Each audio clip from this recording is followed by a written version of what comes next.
Alright everyone, welcome back to the online video lecture series for Philosophy 102 Ethics. We're going to go ahead and get into the 7th lecture video, which is going to continue to draw out some of the implications of the utilitarian principle of equality that we've been discussing in the last two videos. And before we do that, we should probably take a little bit of time to recap and recall to our minds what the utilitarian principle of equality is. So remember, this principle is just one aspect of utilitarianism, and what it basically says is, when you're making a moral decision, you have to take into account the interest of every single being, every single individual that can be affected by your actions, and you have to take into account all those beings equally. So, in our previous video, we saw this has some radical consequences, as Singer argued for, that we have to take into account human beings who we don't know, who we've never met, who may live very far away from us, right? And when we're making decisions, if our actions can affect them, then their interests have to matter to us. And today we're going to look at another implication this has, specifically an implication for thinking about, well, if the utilitarian principle of equality requires me to care about individuals, or at least take into consideration individuals who are far away and I don't know, might it force me to take into consideration individuals or beings that are not part of my species? If mere physical boundaries aren't morally relevant, then why would species boundaries be morally relevant? And in fact, we see Mill himself suggesting this when he's drawing out one of these implications. So here he says, when we're acting as a good utilitarian moral agent, to the greatest extent possible, we should try to secure for all mankind, and not for them only, but so far as the nature of things admits, to the whole sentient creation. This is the critical part. So he's saying if you're a utilitarian, you want to try to secure for as much of humanity, much of that sea of humanity as possible. You want to try to secure their happiness. You want to try to make as many people as possible as you can. But then he says not only as many people as possible, but every single sentient being. And what does sentience mean? Well, in general, it just refers to the higher mental capacity required to be aware of oneself, and specifically because utilitarians are hedonists, it really it refers to the ability to feel pleasure and pain. If you're a hedonist, then if you can feel pleasure, things can go well for you. And if you can feel pain, if you can suffer, things can go bad for you.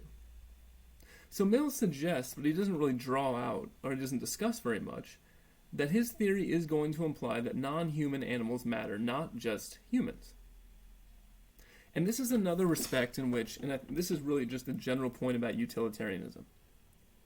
Utilitarianism is, on its face, a very simple theory, but one that has radical consequences. One, if we really acted in accordance with and we took seriously, would have serious ramifications for how we think about morality. And this is just another example of that, because the utilitarian moral theory would definitely undercut what we might call the traditional view of animal ethics. So what is this traditional view? Well, if you think it's just about a traditional way of looking at animals, we might say, look, it's not necessarily that animals don't matter at all, right? It's not necessarily that we can simply mistreat them whenever we want. So, for instance, if your neighbor has a pet dog, a traditional view of the ethics of animals is not going to say it's okay for you to harm that dog. Or if we're talking about a farmer who raises cattle for slaughter, well, the idea isn't going to be that you can simply harm those cattle. But notice in those situations, a traditional view of animal ethics would say you have to understand the reason why it would be wrong to do that. According to a traditional view, the reason why it's wrong to harm animals is not because of the animals themselves. In those cases, the reason why it'd be wrong to harm animals is because, well, in the case of the pet owner, you would be harming that person's pet. You would be making that person sad. You would be introducing pain and suffering into their life. In the case of the cattle rancher, you would be introducing pain into that person's life by harming them financially, by taking what is their property and destroying it. And so a traditional view of animal ethics isn't that animals don't matter, but it's that they only matter insofar as what we do to them affects other people, other human beings. And I want to look at a couple of statements from philosophers who took this traditional view, because you might wonder, well, okay, what is the justification for that? What is the justification for thinking that animals don't deserve the same sort of treatment or regard as humans? I mean, and it really affects, a large swath of the way we live, right? We eat animals, we hunt animals for food, we put animals in zoos and look at them for our enjoyment. So there's all sorts of ways that we treat animals that we would never think it's okay to treat a human being. We wouldn't think it's okay to put a human being in a zoo and look at them for our enjoyment. We would think that's a horrible moral wrong. So the question is, what is it about animals that justifies this difference in treatment? So let's look at a couple ways this is explained. Here's a quote by the philosopher St. Augustine. He says, "We can perceive by their cries that animals die in pain." So this is an important point. Augustine recognizes that animals feel pain. But then he says, although we make little of this, since the beast, lacking a rational soul, is not related to us by a common nature. Now this is really quite a striking statement.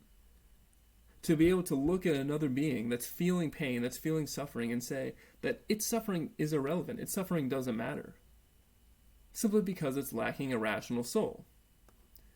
And, there's certainly controversy over what the word soul means and how you might understand that, but this does represent one common justification for why animals deserve lesser treatment. It's said that, well, they can't reason, but human beings can. Therefore, this justifies this difference, even if we admit that they can die in pain. And so here's Aquinas, who also expresses the traditional view. And he's saying, if any passages of Holy Scripture seem to forbid us to be cruel to brute animals, for instance, to kill a bird with its young, that is either to remove men's thoughts from being cruel to other men, or lest through being cruel to animals one becomes cruel to other human beings, or because injury of an animal leads to the temporal hurt of man. So here's Aquinas explaining, well, look, he was coming from a religious background, he was a philosopher and a theologian, so he's explaining certain passages which in the Bible which seem to say you shouldn't be cruel to animals. And he's saying, well, what's the reason for that? Well, because if you're cruel to animals, then it's more likely that you might harm other people. And notice, if that's the case, it's not like the animals themselves matter. It's just that you're going to harden your heart. You're going to harm your character if you're cruel to animals, and then you'll be more likely to do harm to other human beings. It's interesting that the reason he's giving for why we shouldn't harm animals is very similar to someone who would say, and I'm not making any comment on the soundness of this argument, but it's just a parallel argument. Someone who would say, well, it's wrong to play violent video games because you're going to make yourself a more violent person, make it more likely you might harm actual people. It's not the video game people that matter, but if you do that, you're going to make yourself a more violent person. So the approach he's taking is one that would treat non-human animals just as we would treat fictional people in a video game. And then finally, here's a quote from Conn. This is a philosopher we're going to look at later in this course, and he has a moral theory which basically goes against utilitarianism in every way, right? So he's not a consequentialist, he's not a hedonist. He does believe in the principle of equality, but in a somewhat different way. But in any case, in his lectures on ethics, let's see what he has to say about the treatment of non-human animals. He says, since all animals exist only as a means and not for their own sakes, in that they have no self-consciousness, whereas man is the end. So notice he's saying that animals exist only as means, only as instruments for our use. They don't have any value for their own sake. Whereas man, human beings, are ends in themselves. We have our own important value. And what conclusion does he draw from this?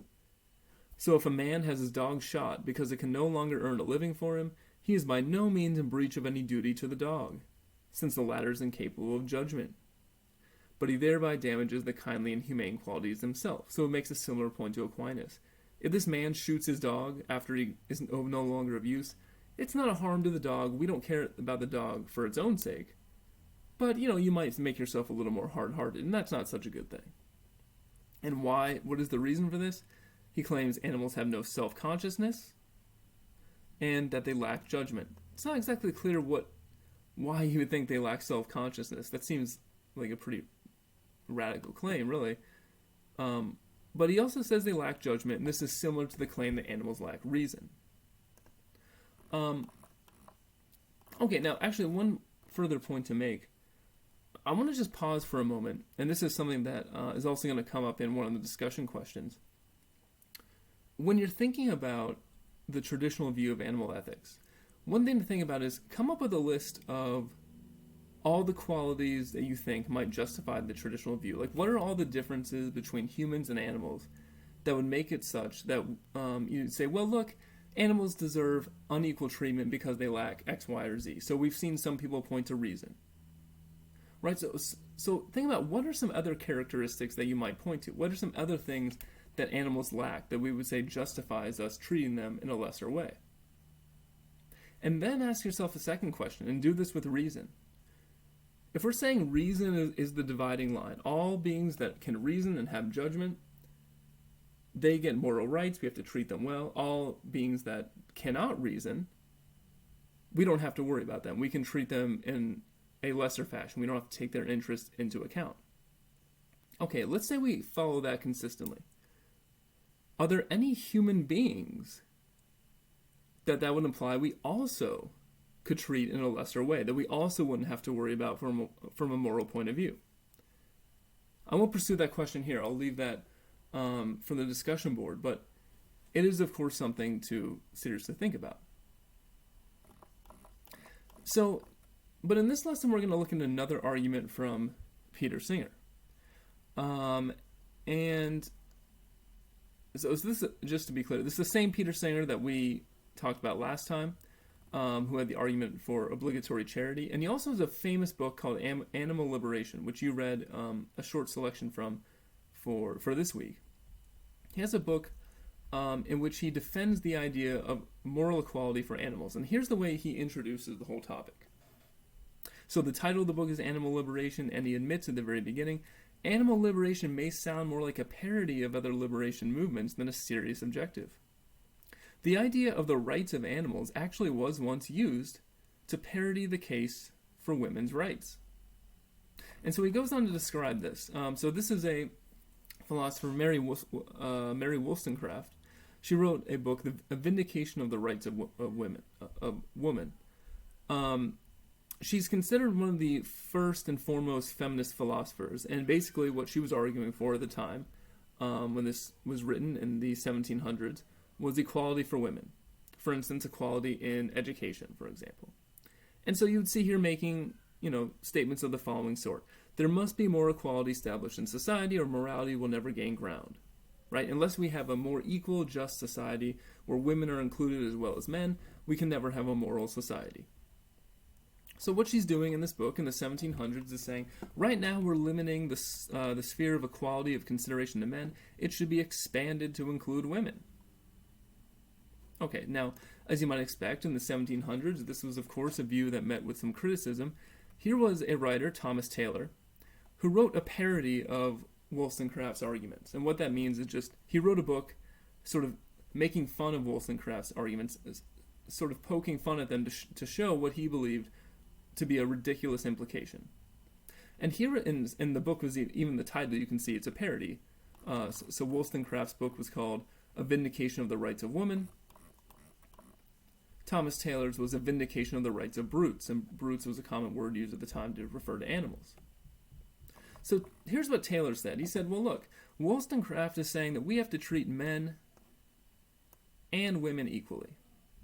But that's absurd, because if that's true, if men and women have to be treated equally, if the basis of equality is such that we can't just give men rights, but also have to give women rights, and if we're really consistent about equality, then that same consideration should extend to animals.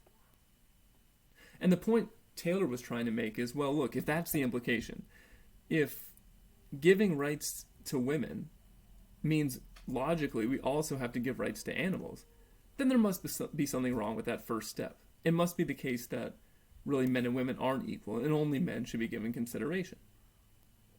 Now, why does Singer bring up this parody book from the 1700s?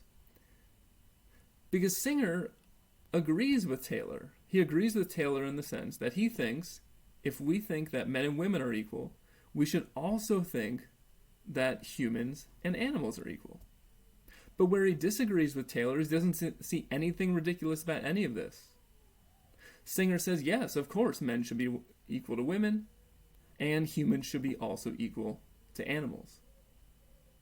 So he's going to defend that underlying logic of equality and say, and here's the important part, all the same reasons that we have for thinking that men and women should be equal, we also have for thinking that humans and animals should be equal.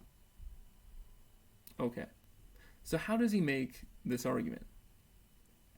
One way to explain it, and Singer appeals to this passage, this quote, in the reading, is let's take a look at the following statement from the Declaration of Independence by Thomas Jefferson. So he says in the Declaration of Independence, "We hold these truths to be self-evident, that all men are created equal, that they are endowed by their Creator with certain unalienable rights, that among these are life, liberty, and the pursuit of happiness." Okay, so there are a couple of things to say, of course, about this passage. The first of which is that at the time this was written, it certainly didn't seem self-evident that all men were created equal, even if you take men to not refer specifically to males, but to refer to the human species. Because, of course, at the time, the only people with full rights were white property-owning males.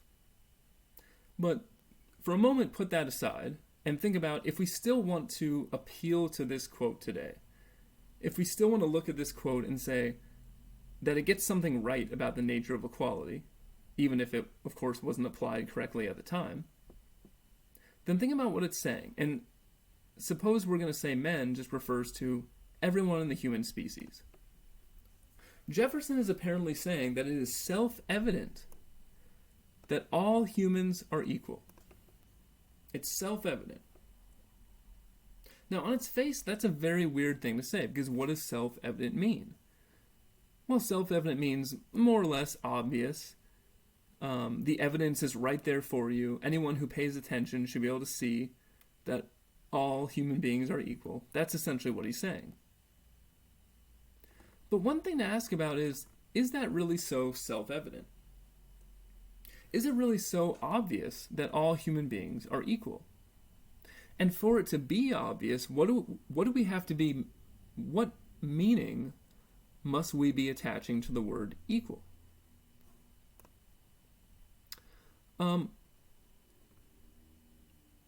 Because as Singer points out, there are many people who want to defend, he says, in hierarchical, inegalitarian societies.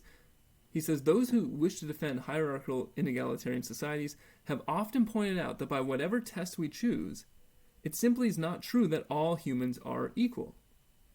Like it or not, we must face the fact that humans come in different shapes and sizes. They come with different moral capacities, different intellectual abilities, different amounts of benevolent feeling and sensitivity to the needs of others, different abilities to communicate, different capacities to experience pleasure and pain. Okay, so think about that statement, all human beings are equal. Someone might look out and say, just as Singer's pointing out, well, that doesn't seem right because not everyone has the same intelligence. Some people run faster, some people lift more weight, some people are better artists, some people are more caring, some people are more compassionate, some people are better speakers. In fact, if we're serious about it, if we look around, we don't actually see equality throughout the whole human species. We see vast diversity. People of all shapes and sizes with different abilities and capacities.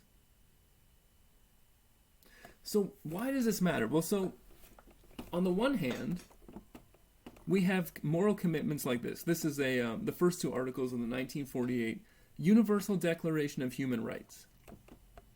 And think about the concept of human rights. It's this concept that just because you're a human being, and for no other reason, no other justification is needed, you get free and equal rights.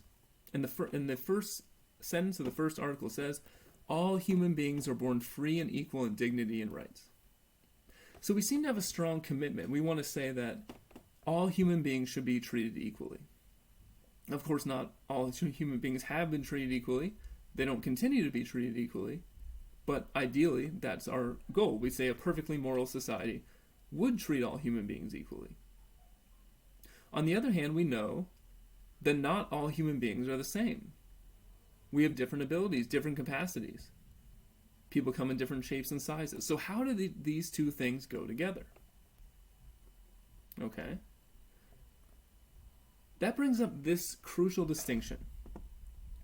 Because when Jefferson says we hold these truths to be self-evident, that all men are created equal, there are two different senses of equality that we might have in mind.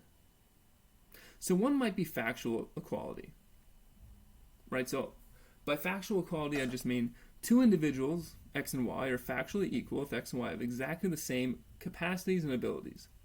They have exactly the same level of intelligence, exactly the same level of strength, creativity, emotional responsiveness, etc. And the thing to notice is that if the word equal in Jefferson's statement is supposed to refer to factual equality, then not only is this not self-evident, it's self-evidently false. Because as we said, people simply are not all exactly the same. But is that what Jefferson really means? Or when we refer to this statement now, is that what we mean by equal? When we say that any two human beings, that any two people in this class have the exact same human rights, are we saying that those two people are precisely the same in what they can do? Well, no, we mean something else. In fact, I would suggest that what we mean is moral equality. Two individuals, X and Y, are morally equal if they deserve to have equal consideration of their interests. And so, when we say that human beings are all equal, we just mean that all human beings matter. That we have to think of all human beings. We can't just leave anyone out. But it doesn't mean we're all the same. We might have vast differences between us in what we think and what we believe, in the communities we come from, in our hobbies, in our interests, in our capacities and talents. All that is very different. But despite that, we're all equals in a moral sense. We all deserve equal rights. Okay. Now, the question you might want to ask now is, okay, well, why does that matter? Well, think about it like this. If two human beings can be very different from each other, yet still deserve equal moral rights, then why couldn't different species that are very different from each other also deserve equal moral rights, equal moral consideration?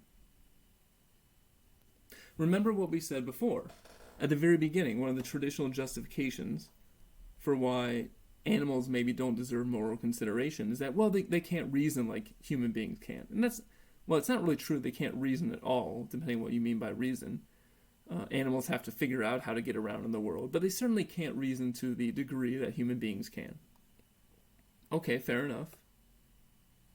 And also, a lot of animals, they aren't bipedal, right? They go around on all fours. And a lot of animals are furry. Human beings aren't so furry. And you know what? Animals, they can't speak. They don't have language. At least not the sophisticated sort of language that human beings do. But human beings have that. But wait a minute. Didn't we just say previously that all the factual differences among human beings don't matter? That even though human beings are all very different from each other, they're still equal from a moral point of view. So now when we look at different species, we look at humans and dogs and chickens and cows and any other animal you want to throw out there. Now when we look at different species, yeah, sure, they're all different. They can do different things. Some animals can do certain things better than human beings can. Plenty of, cheetahs can run way faster. So what? Why does that matter? If two beings being different doesn't mean they're not equal, then why would we say that two species being different doesn't mean they can be equal. And Singer uses the following example just to make this clear. So he says, let's imagine someone who made the following proposal for society. They say, this is how we're going to run society. So if Singer imagines one who proposes that the interests of all those with IQ scores below 100 be given less consideration than the interests of those with ratings over 100. Perhaps those scoring below the mark would, in this society, be made the slaves of those scoring higher. So what is it we're imagining? We're imagining a society where we say, look, we're going to give every single person in the country an IQ test. Everyone who meets the standard of 100 above, you guys are the masters. Everyone else, 100 and below, you are the slaves. Okay, now, when you think about this sort of society, you should revile in moral disgust. You should say, no, of course we wouldn't want a society like that. I mean, just because someone has an arbitrary IQ below 100 doesn't mean they should be slaves of those who have a higher IQ. Doesn't mean you can just use them for your purposes. Doesn't mean you can order them around what to do. Doesn't mean, for instance, that you can kill them and eat them if you wish. So we accept that differences in intelligence among human beings doesn't justify treating those who are lesser intelligent worse. And it doesn't matter. We're using intelligence as an example. Use any other metric. Use running speed. Use artistic ability. Use emotional responsiveness. Makes no difference. No matter what factual characteristic you plug in there, we wouldn't think that would justify those who are really good at it enslaving those who are bad at it. But notice this seems to be precisely what we do with animals. Right? We say that, well, animals aren't as smart, they aren't as intelligent, they can't reason like we can, so we can treat them as essentially slaves. We can use them for our purposes. They don't have language like we do. We can treat them as slaves. We can use them for our purposes. We can kill them and eat them if we wish. And so this goes back to the fundamental point I made at the very beginning. The exact same reasons that we have to treat human beings equal also apply between different species. And here's how Singer puts this. If possessing a higher degree of intelligence does not entitle one human to use another for his or her own ends, how can it entitle humans to exploit non-humans for the same purpose? Again, in human-human relationships, humans are factually unequal. We're not all the same, but we're moral equals. So why wouldn't it be the same in human-animal relationships? Yes, we're factually unequal, but shouldn't we also be morally equal? At least this is Singer's fundamental argument. And remember, Singer's a utilitarian. So that means, from a practical perspective, when we're thinking about how to act, we have to include animals in the moral calculus. So when we're thinking about, for instance, whether we should make it permissible in society to kill and eat animals for food, whether we should make factory farming permissible, whether we should make hunting for sport permissible, we have to take into account human interests, but we also have to take into account the animals' interests that would be harmed, because they also matter, even if they're factually different. So he finally gives the following summary of his position. And this really gets to the heart of what do we mean by moral equality. We should make it clear that the claim to equality does not depend on intelligence, moral capacity, physical strength, or similar matters of fact. Equality, he says, is a moral idea, not an assertion of fact. The principle of the equality of human beings is not a description of alleged actual equality among humans. It is a prescription of how we should treat others. When we say all humans are equal, we're not saying they're all the same. What we're saying is that every human being we encounter deserves an equally good treatment from us, deserves our equal respect, deserves our equal consideration. And so the same should extend to animals, even though they're different. And it's on this basis, this is the reason why Singer says, what we're dealing with him is what he calls speciesism. And he sees speciesism as analogous to racism and sexism. So think about racism and sexism for a moment. Racism and sexism both pick out some factual characteristic of an individual, a person's race, a person's sex, and then they discriminate on that basis. The racist says, well, based on your race, you don't deserve equal treatment. The sexist says, well, based on your sex, you don't deserve equal treatment. They find a factual difference and they say, this is why you should be treated lesser than. And we say, no, that's wrong. That's prejudice. That's unfair and immoral discrimination.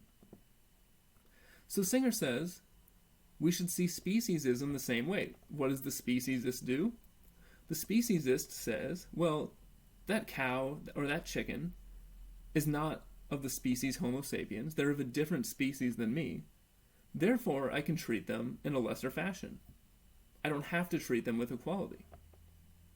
But if what Singer has said thus far is true, then that's actually not correct. Other species deserve the same sort of equality that, in fact, human species do. Now, of course, the natural question to ask at this point would be, well, where do we draw the line, Ryan? Because first, when we started talking about the utilitarian principle of equality, we had to extend it to people we don't know, strangers who might be in need, who we've never met, who we're very physically distant from, emotionally distant from. Now you're telling me we have to extend the circle of equality to non-human animals beyond the human species? Well, where does it stop? Is there any sort of line at which... is there any point at which we draw the line and say, okay, this is the edge of equality. We're not granting rights any further? Well, so this is a question that's up for some debate, but utilitarians at least give the following answer. And so you'll recall Jeremy Bentham, Mill's friend, his predecessor as a utilitarian. Here's what he says. What else is it that should trace the insuperable line? What he means by insuperable line just is the line of moral consideration. Imagine drawing a line around every being in the universe that matters from a moral point of view. So how do we draw that line? Is it the faculty of reason or that of discourse? What he means by speech? But a full-grown horse or dog is beyond comparison a more rational as well as a more conversable animal than an infant of a day or a week or even a month old. This is where you get into some tricky territory. You say, well, look, if you're going to say that all and only those beings who can reason matter from a moral point of view, well then, what do we say about human infants? What do we say about very young human beings who, by any measure, can't reason, who are hardly aware of themselves? What do we say about people who are perhaps suffering from very unfortunate mental disabilities? What do we say about people who are very elderly and going through various mental struggles? What do we say about all sorts of human beings who we would not deny are biologically human, but have compromised mental capacities to the extent that they can't reason in the way that an average or normal human being could? Would we then say that they don't deserve moral consideration? Well, it doesn't seem so. So Bentham says, the question is not can they reason, nor can they talk, but can they suffer? So it doesn't matter, right, if we're looking at animals, it doesn't matter that they're not as rational as human beings, it doesn't matter that they don't speak our language. What matters is can they suffer? And this makes perfect sense for a utilitarian. Because if you're a utilitarian, you think what we're supposed to be producing is pleasure, what we're supposed to be avoiding is pain. Whatever else you think about animals, they can certainly feel pain. They can certainly have enjoyments. And if a being can suffer, then it should matter when we're thinking about making moral decisions. And Singer entirely agrees. The capacity for suffering and enjoyment is a prerequisite for having interests at all, a condition that must be satisfied before we can speak of interests in a meaningful way. So only beings that can suffer and have enjoyments we have to worry about. This draws the line of moral consideration pretty wide. It includes all sentient beings. But there are some beings it leaves out. For instance, Singer points out It would be nonsense to say that it was not in the interests of a stone to be kicked along the road by a schoolboy. A stone doesn't have interest because it can't suffer. So Singer's not going to say we've acted morally incorrectly for kicking or mistreating, if that's even the right word, a stone, because the stone doesn't have mental states, it doesn't suffer, it doesn't feel pain. So, as he says, nothing we can possibly do to it can make any difference to its welfare. But the same is not true for animals. A mouse, for example, does have an interest in not being kicked along the road because it will suffer if it is. And so here we get back to, all the way back to the beginning, when Mill himself said that who do we have to think about? Not just human beings, but all of sentient creation, all beings that can feel pleasure and feel pain. All right, I'm going to cut it there. Thank you once again for listening, and I will see you in the next video.